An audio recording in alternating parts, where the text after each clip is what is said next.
Bom dia. Nós estamos aqui com Orlando Sacramento Vale, 59 anos, certo? E ele vai colocar suas memórias da Vila Operária Luiz Tarquínio. E também falar um pouquinho, né, sobre as suas impressões e seus sentimentos em relação à praça hoje, à Vila Operária, né? Bom dia. Bom dia, Luiz. Bom, eu queria perguntar para você sobre sua infância na Vila Operária.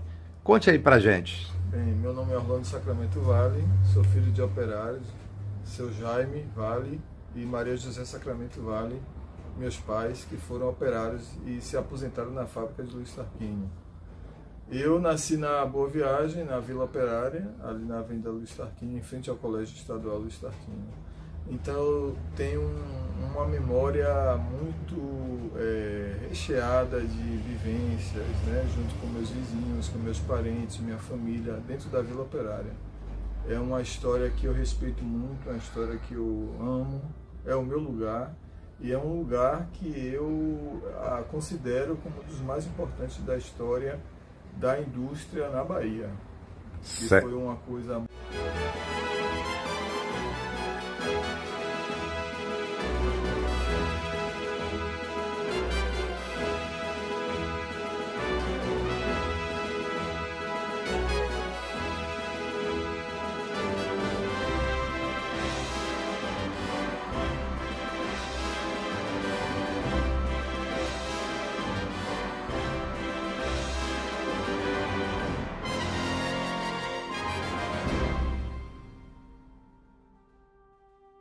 Foi concebida por Luiz Tarquínio porque ele tinha mais dois sócios majoritários, né? Foi a primeira sociedade anônima, a Companhia Empório Industrial do Norte, e ele formulou esse projeto com esses dois sócios e ele pensou no modelo inglês, né? Porque ele viajava muito para a Inglaterra e via as vilas inglesas e europeias. Então a Vila Operária foi concebida no modelo inglês, mas foi melhorada, tanto que se fala que naquele momento histórico, naquela data, a Vila Operária era a mais moderna do mundo, devido aos benefícios que a empresa acabou colocando na Vila Operária e também na fábrica. Mas na Vila Operária tinham dois coretos que ladeavam a estátua de Luiz Tarquínio, que está lá até hoje, e que eram coretos de ferro inglês, muito bonitos, né? Circulares, onde a gente brincava, eu brincava com meus vizinhos, meus irmãos, meus primos e primas, e a gente teve uma vivência é uma infância feliz, né? A gente era feliz e não sabia. E essa fábrica, ela fez o que? Ela colocou a Vila Operária como um benefício para o trabalhador, né? Era também uma forma de controle, porque a vila era fechada, tinha os portões, nada que se assemelhe à Vila Operária de hoje, a não ser pela disposição dos prédios que ainda restam. Mas a Vila Operária é uma coisa tão bonita que quando se vê as fotos antigas, a gente toma um choque infeliz de realidade, porque não era para ter sido tocada. A Vila Operária era para ter sido preservada como uma joia da indústria, da era industrial da Bahia. Bom, sua infância, fale um pouquinho dessa brincadeira no coreto, na praça, e depois sobre a escola Rui Barbosa. Esse projeto de Luiz Tarquínio, ele foi inovador também no campo da educação, porque já haviam escolas baianas que já faziam alguma coisa nesse sentido de melhorar a educação, de trazer inovação, mas ele foi um pouquinho adiante, porque ele implementou de forma gratuita ensino para professores, para operários durante a noite, e os filhos dos operários estudavam de dia, lá a escola que chamava Grupo Escolar Rui Barbosa. E por que tinha esse nome? Porque Luiz Tarquínio, ele é contemporâneo de Rui Barbosa, e inclusive ele foi o primeiro intendente da República, que hoje chama-se prefeito, né? Luiz Tarquínio foi o primeiro prefeito da República, ficou pouco tempo no cargo, pouco mais de 2 meses. E o Rui Barbosa foi nomeado junto com ele como primeiro-ministro, ministro da Economia. Então, eles têm uma história, porque inclusive nasceram na Rua dos Capitães, no centro antigo de Salvador, que antigamente hoje chama Rua Rui Barbosa, em homenagem a Rui, onde existe um casarão onde ele morou, a família de Rui Barbosa morou. Luiz Tarquínio também nasceu na Rua dos Capitães, hoje Rua Rui Barbosa. Então eles têm uma afinidade, até uma proximidade. Apesar de que Luiz Tarquínio era 5 anos mais velho do que Rui Barbosa. Então, assim, ele fez esse projeto da escola e titulou com esse nome, provavelmente com a estratégia de homenagear Rui Barbosa. E ele colocou teatro, colocou estudo de artes, violão, piano, vários instrumentos musicais, que era uma novidade, uma inovação. A minha memória é de um prédio belíssimo, que infelizmente foi demolido, junto com os 2 coretos e com o quarteirão todo que ladeava a praça, onde tem a 4ª seção e a 6ª seção. Inclusive a casa que eu nasci, que era uma casa das maiores, do modelo maior, que tinha 1 quarto embaixo e 5 quartos em cima, 4 salas, cozinha e banheiro, que eram dadas essas casas maiores para os chefes de seção, que meu avô, pai da minha mãe, era chefe de seção, inclusive ele trabalhou com o próprio Luiz Tarquínio.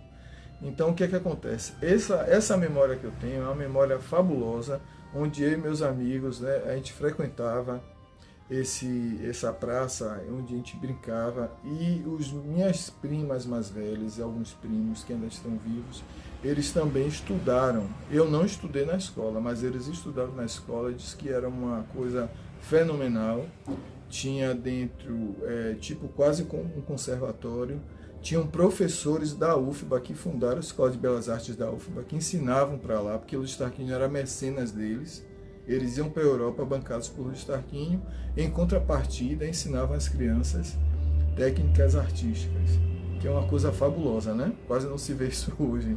Então, assim, eu vivi um pouco das memórias, né, do que eu via desse prédio que já estava fechado, porque o teto tinha desabado, mas a gente olhava para aquele prédio e sempre se perguntava quando ia abrir, mas nunca abriu, né? Infelizmente foi demolido quando foi ser feito o prédio 2 do Colégio Estadual Luiz Tarquínio. O arquiteto peruano, se não me falha a memória, que foi construir o prédio, que é exatamente igual, disse que aquelas casas, aquelas construções históricas na frente da vila impediriam a visão da obra dele. Infelizmente, no Brasil acontece até hoje esse tipo de desprezo pelo nosso patrimônio, e vai se perdendo a memória, vai se perdendo a importância, e isso provocou um desastre histórico na vila. E qual foi esse desastre? Foi o despertencimento paulatino, com aquela agressão violenta do governo do estado da Bahia na época, que chancelou essa destruição.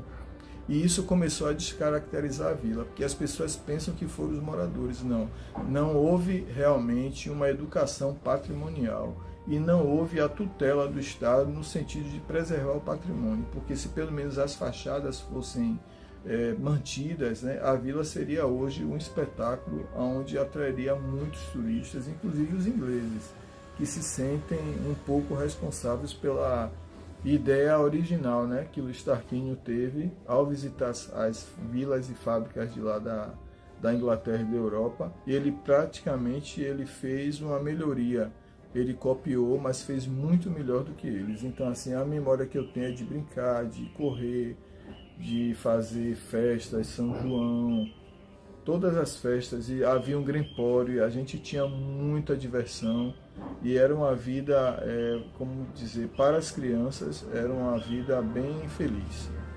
E isso se perdeu, infelizmente. Bom, Orlando, qual a ligação que a sua família tinha e o que é que você lembra em relação à fábrica de tecido do Luiz Tarquínio? Bem, quando meu avô, o seu Pedro Celestino, foi trabalhar com o Luiz Tarquínio na fábrica, ele foi chefe de seção. E por consequência, meus pais também foram trabalhar, né, como operários. Então, o que eu lembro é de meu avô já aposentado, e eu tentava conversar um pouquinho, mesmo criança, para tentar entender como era o funcionamento da fábrica, porque eu tinha muita curiosidade, né? Meu pai também me contava muita coisa da fábrica. Ele era tintureiro, depois ele passou a chefe de tinturaria. Isso que eu vi na carteira de trabalho dele, né? Então, assim, meu avô foi trabalhar como chefe de seção e meus pais como operários. E o que eu tenho de lembrança é que às vezes eu ia levar o almoço do meu pai na fábrica, apesar de que a fábrica fornecia almoço. O que eu lembro é de que o maquinário inglês era uma coisa assim assustadora, tudo muito grande, porque o Luiz Tarquínio, como ele viajava, ficava 6 meses em Londres, 6 meses em Salvador, como caixeiro viajante de uma das empresas, de uma empresa que ele trabalhou, ele absorveu todo o know-how, tudo o que precisava para a indústria que ele queria construir aqui na Bahia. Então, ele sabia e soube comprar todo o maquinário que era apropriado para os tipos de tecidos que ele ia produzir, que eram brins, bulgarianas e outros que eu não me lembro agora, porque já eu acho que não são mais fabricados. O que é que eu lembro de verdade da fábrica do azulejo, né, do piso e das cores, que eram uma fábrica meio marrom, as paredes, né, um pouco tingidas também pelo vapor. E esse maquinário, existem fotos no Arquivo Público do Estado da Bahia que dão a dimensão do tamanho dessa fábrica. Era uma das maiores do Brasil e em faturamento ela era a 7ª fábrica em faturamento aqui no Brasil, mas ela era uma das maiores da América do Sul em produção. O que é que o Luiz Tarquínio fez? Ele fez dela a primeira sociedade anônima do Brasil. Não existia SA antes dele, que era quando você emite ações, né, no mercado e as pessoas compravam, e todos esses benefícios que tinham dentro da fábrica. Era, pelo menos, de conta, é de que Luiz Tarquínio teve um cuidado tanto com a higiene, tanto que se fala que muitos operários trabalhavam descalços, porque o chão era muito limpo, e toda esse maquinário, toda essa indústria muito grande que ele tinha intenção de ampliar, como ele também tinha intenção de ampliar a Vila Operária. Inclusive tem uns dados históricos engraçados que foi, depois de muitos anos, ele já tinha morrido há quase 40 anos, a Empório Industrial do Norte deu o terreno aonde Irmão Dulce construiu o Círculo Operário da Bahia, que hoje, depois virou o Cine Roma e depois, hoje, virou a Igreja de Irmã Dulce, lá no Largo de Roma. A fábrica tinha uma importância muito grande no estado da Bahia, porque empregava mais de 1.000 operários e ela tinha algumas práticas que hoje se consideram como a tal da responsabilidade social empresarial, que pode ser que tenha sido a primeira a fazer esse tipo de prática, que era pagar honestamente e justamente o que os operários tinham para receber e também dar alguns benefícios, como o 13º, licença maternidade, que é o que se fala, né? Então, existem alguns estudos, inclusive da professora Marilécia Santos, da UNEB, que ela fez inclusive o livro Empório da Utopia, que é muito interessante, né? Então, a fábrica de Luiz Tarquínio, a Companhia Empório Industrial do Norte, ela inovou nessa questão do tratamento com os operários. Por quê? Porque era a lógica dele que o operário bem tratado produzia mais e melhor. Era o capitalismo utópico. Então, ele era um cara à frente do seu tempo. Ele nasceu filho de uma mulher negra alforriada, não se sabe muito da história da mãe dele, chamada Maria Luísa Santos. Ele era Luiz Santos, depois ele virou Luiz Tarquínio. Então, assim, a história de Luiz Tarquínio com os operários, que é esse operariado majoritariamente negro, é uma história a ser estudada. Ele deveria ser estudado para ter uma noção de hoje das práticas das empresas, do que falam na questão da responsabilidade social empresarial. Porque é muito bonito de falar, mas temos que ver, né, até onde que isso é realidade, onde essas práticas realmente impactam de forma positiva a vida do operariado. A gente sabe que quem trabalha em fábrica fica exausto, fica cansado, E as práticas no início do capitalismo, no início dessa industrialização, são coisas tristes de se pensar que na própria Inglaterra, que foi o berço dessa indústria mundial, ela tinha práticas terríveis como o trabalho infantil, e se sabe que um pouco também teve um contingente de crianças trabalhando na Empório, que é motivo de muita crítica. Mas assim, é uma história fabulosa, é a história de Luiz Tarquínio, que deve ser adensada, deve ser pensada, porque é um fato único, né? Não houve nenhuma vila operária no Brasil, ela não foi a primeira, inclusive eu achava que era a primeira, depois eu desconstruí com pesquisa séria, mas ela não foi a primeira. No entanto, ela foi a primeira a praticar certos tipos de ações com os operários que, inclusive, imagine dar uma casa a cada operário que se comportasse bem durante 10 anos, uma casa fora da vila, que era uma parte da Avenida Luiz Tarquínio, chamava Casas Novas. Eu nunca entendi porque chamava Casas Novas, mas justamente era isso. A ideia dele era de que o operário que trabalhasse sem nenhum problema com a empresa durante 10 anos tivesse o benefício de uma casa fora da vila, com escritura e tudo. Ao que parece,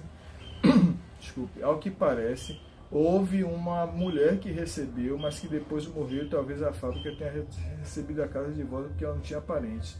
Mas a prática, só de pensar numa empresa, imaginar de dar um benefício desse, e foi uma coisa pensada por ele de tal forma, com profundidade, que ele, antes de morrer, na última sessão da administração, na última reunião, ele pediu que deixasse isso lavrado na ata, que era para continuar tratando. Luiz Tarquínio, ele tinha essa preocupação com os operários, mas tudo com fundo, a preocupação era com um fundo de teor econômico, né? Inclusive ele justificou os benefícios para os acionistas minoritários que eram contra tanta coisa boa para o operário. Infelizmente naquela época tinha essa mentalidade, hoje até tem um pouco também, né? Com essa questão de direitos trabalhistas, mas eles não aceitavam muito. Ele saiu a campo pela imprensa, pelos jornais, para explicar que havia um motivo para a Vila Operária e a fábrica serem tão modernas, terem tantos benefícios para os seus empregados, seus colaboradores, como se chama hoje, que era ter o lucro, né? Porque era essa tática, trato bem o funcionário, ele vai trabalhar bem, feliz, e aí ele vai produzir mais. Então, a lógica é capitalista, né? Só que ele era considerado um capitalista utópico, a ponto de que o próprio Rui Barbosa chamou ele de comunista, por causa dessas coisas, né?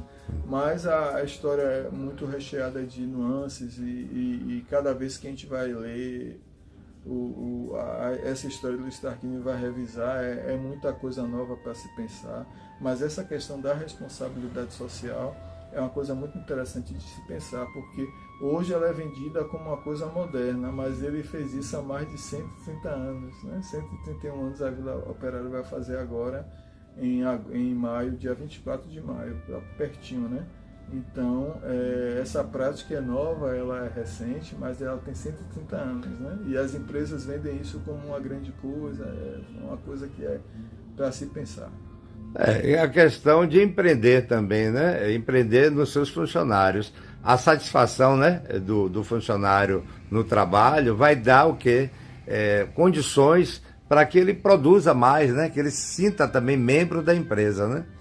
Então... exatamente, se faz esse pertencimento do operariado da fábrica com essa ideia de que ele, sendo bem tratado, ele está recebendo uma benesse e ele produziria mais e melhor. Então, o lucro da empresa com esse trabalho, essa dedicação a mais, seria uma coisa, e como foi, né, que se mostrou bem eficiente. Mas era uma visão capitalista, realmente. A fábrica tinha um controle dos operários dentro, né? Porque tinha horário de entrar e horário de sair. E tinha até uma polícia interna dentro da Vila Operária, né? Então, assim, é uma coisa a se pensar aonde esses benefícios se encaixam na realidade dos fatos, né? Porque é muito bonito de falar, mas você não ter a liberdade total e ser cerceado de certa forma, você tem que entrar na vila até 10 horas da noite. Se você não entrar, como é que fica? Até penalizado. Não pode passar disso. É um controle que tem dentro da fábrica e um controle que tem dentro da Vila Operária, que era a vida civil, né? A vida social, a vida particular de cada um, né? Que não cabia à empresa, mas infelizmente a gente também tem que pensar sobre esse ponto de vista. Tem outra situação, pelas fábricas, a fábrica, né? Ser próximo à vila, né? É até um controle mais ainda, né? Exacerbado, exagerado. E tinha a questão do estar próximo, né? Então ele não se deslocava para casa, ele já estava do outro lado da rua, ficava a moradia e do outro lado da rua ficava a fábrica. Então era um controle mais, né, forte, né? Durante muito tempo se teve essa ideia de que era tudo muito bom, tudo perfeito, tudo como se fosse um paraíso, mas não é bem realidade, né? Os operários, para vocês terem uma ideia, com a falência da fábrica, depois não houve essa coisa idílica que se pensava do início, enquanto o Luiz Tarquínio estava vivo, porque ele também praticou isso. No final da fábrica, no final dos anos 70, quando a fábrica realmente fechou as portas, os operários ficaram a ver navios, então eles não receberam seus direitos trabalhistas. E eles pagaram pelas casas que eram já, por justiça, eram deles. Eles tiveram que pagar. E eu me lembro de meu pai chorando aos quase 60 anos, sem saber o que ia fazer da vida para sustentar os 4 filhos e a mulher, porque não tinha mais renda, a fábrica tinha fechado e ninguém recebeu nenhuma indenização trabalhista. Depois teve pessoas que trabalharam 60 anos. O que é que acontecia? Seu pai, você disse que estava chorando. Meu pai chorou porque não sabia como ia sustentar a família. Eram 4 filhos e a esposa, né, que também era operária, mas também não recebeu nada, como ninguém nunca recebeu. E alguns operários e algumas operárias trabalharam até por mais de 40 anos, até uma que trabalhou por 60 anos, tomar conta da creche. O que é que acontece com a pessoa que trabalha tanto tempo e depois não recebe seus direitos trabalhistas? É só pavor, é um terror, na verdade, né, na vida. Então a pessoa não tinha nem tranquilidade para dormir.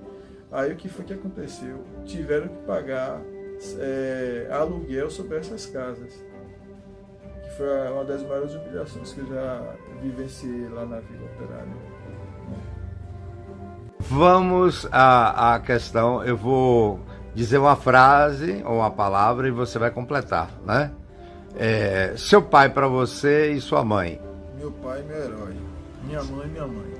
Seu pai e a fábrica. Meu pai, um operário injustiçado. A Vila Operária e sua memória. A Vila Operária é um lugar de memória fabuloso, mas que não foi respeitado como deveria ter sido. A praça hoje. A praça destruída, a praça em reforma, a praça que já não é a praça de Luiz Tarquínio. E a questão de respeito, a falta de respeito a seu pai, a sua família, ao trabalhador que o seu pai foi. E hoje, qual é o sentimento que você tem? Indignação. Olá pessoal, eu sou Orlando Vale, produtor cultural, autodidata em história, pesquisador sobre a história de Salvador, sobre a história da Vila Operária da Boa Viagem, e estou aqui no canal O Voo da Fênix, Reviver Memória de Salvador, com o professor, cineasta e ator Luiz Carlos Almeida.